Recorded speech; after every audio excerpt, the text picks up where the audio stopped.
Why are you still watching corn, bro? Why? You're not tired of it? You're not frustrated with it?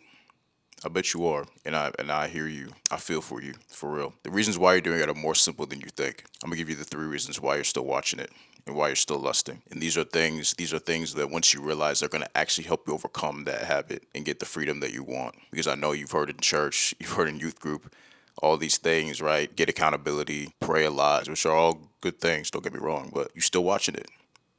You're still stuck in this loop. Let's get right to it. First reason why is you have nothing better to do, right? You simply have nothing better to do. You're idle. You get up very late. You don't have goals. You don't have anything that you're working towards. First Corinthians 6:18 says flee from sexual immorality. But do you know what that means? I think when we read these verses, we don't really know what that means, right? So turning away, right? But we can't just be running aimlessly, right? And I think that's the part that people don't understand. Fleeing sexual immorality doesn't just mean running away from it. Fleeing sexual immorality doesn't mean just running away from something, but running towards something. Let's look at this other verse in First Corinthians chapter 9. It says, "Do you not know that in a race all the runners run, but only one gets the prize? Run in such a way as to get the prize.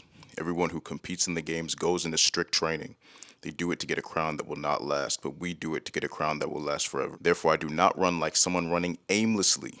I do not fight like a boxer beating the air. No, I strike a blow to my body and make it my slave, so that after I've preached to others, I myself will not be disqualified for the prize." Sheesh. That gave me chills. Making your body your slave, man, making your flesh your slave. You don't have to be a slave to your flesh, but you can instead make your flesh your slave. That's powerful, right? And it's the verse said we don't run aimlessly, right? To me, that means we run with purpose. So if we're fleeing something, we have to be running towards something, right? We have to be running towards things that are actually provide us value, right? You're trying to flee sexual immorality, but what are you running towards? Are you running towards getting your body more fit in the gym? Are you running towards self improvement? Are you running towards advancing in your career? Are you running towards building skills, useful skills, right? You have to fill that time with something. You can't just flee the sin and not run towards something that'll make you better. Flee towards the gym. Flee towards taking those classes. Flee towards those YouTube videos of how to learn a useful skill. You can't just flee with no direction. Otherwise, you're going to go right back to it. You need to flee towards self improvement. You need to flee towards growth. You need to flee towards becoming a better person, right? What is your time filled with doing?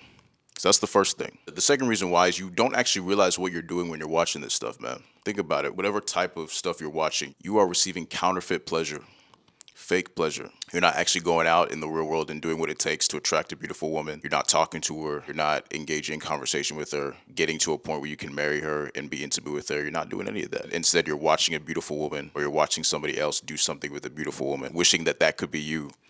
Yeah, we're getting real, bro. Like, think about it. Think about what you're actually doing. You're watching somebody do something with another person that you wish you could be doing. Just think about that. Let that settle. Or you're watching somebody saying, "Man, I wish I could be with her." But you're not willing to put the work in to be with someone that you're attracted to like that. You're not willing to put in the work so you could be in a position where you can be intimate with someone like that. The prize for you is watching it. You're watching a beautiful woman on the screen because you don't have the courage to go up to a beautiful woman in real life and engage in conversation with her. In all honesty, bro, that's pretty lame. And I say that in the most loving way possible. It's not to shame you, it's not to guilt you, but it's just to put in perspective what you're actually doing, right? You're better than this, bro. You really are better than this. You got to think of yourself higher than this. You are not lame. You are God's child, right? You have so much purpose. You're a king, bro. You have to think like that. What you're doing is not king activity. It's just not. So once you think about what you're actually doing, it's like, dang, bro, who am I? This is just not what someone like me does. Someone as valuable as me does. And the last thing is you're not practically cutting out temptation. Matthew 18:8. If your hand or your foot causes you to stumble, cut it off and throw it away.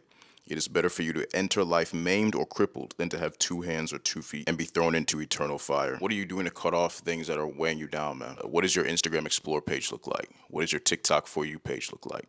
What does your YouTube feed look like? You say you want to stop watching, but you have temptation literally in your hand every single day. Maybe you got off certain sites, but you know you're still getting tempted, man. You know that.